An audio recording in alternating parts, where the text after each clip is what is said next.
పదే పదే చెప్తున్నాం.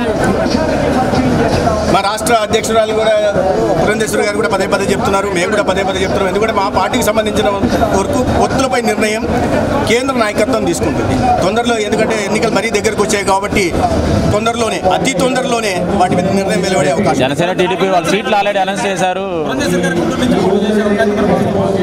తెలియదండి, ఎందుకంటే పొత్తుల నిర్ణయం మీద ఇంకా కేంద్ర ఏ రకంగా అయితే పొత్తుల నిర్ణయం కేంద్రం తీసుకుంటుందో, ఎవరు ఎక్కడ పోటీ చేయాలన్న విషయం కూడా కేంద్రమే తీసుకుంటుంది. ఆల్రెడీ కొన్ని వాళ్ళు సీట్లు ప్రకటించారు కదా. వాటిని అదే సిద్ధం అని ఆయన క్రూరంగా చూస్తూ ప్రజల మీద యుద్ధం ప్రకటిస్తున్నారు. ప్రభుత్వాన్ని విమర్శించినప్పుడు విమర్శించే హక్కు రాజ్యాంగం ప్రతి ఒక్కరికి. మీరు ప్రభుత్వం తప్పు చేస్తే ఇచ్చిన హామీని నిలబెట్టుకోలేకపోతే అది విమర్శించకూడదు, ప్రశ్నించకూడదు. ప్రశ్నిస్తే దాడులు చేస్తాం అంటే ఇదేం ప్రజాస్వామ్యమా లేకుంటే నియంతృత్వమా చెప్పాల్సి ఉంది.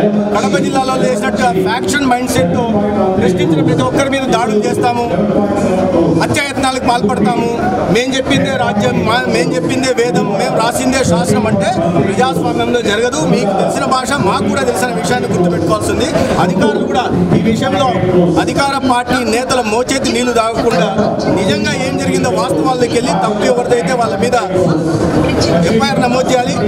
ముఖ్యంగా నిన్న నరసరావుపేటలో జరిగింది. భారతీయ జనతా పార్టీ నరసరావుపేట కన్వీనర్గా ఉంటున్న రామకృష్ణ గారి మీద కేంద్ర ప్రభుత్వం గత 10 సంవత్సరాల్లో ఏ కార్యక్రమాలు చేసింది, ఎంత పెద్ద ఎత్తున సంక్షేమ పథకాలకు నిధులు ఇచ్చింది, ఎంత పెద్ద ఎత్తున అభివృద్ధి కార్యక్రమాలను ఆంధ్రప్రదేశ్లో చేసిందని అంటూ జగన్మోహన్ రెడ్డి గారు తను ఇచ్చిన నవరత్నాల్లో ఒకటి కూడా హామీ చేయలేని విషయాన్ని చెప్తే నేరమా?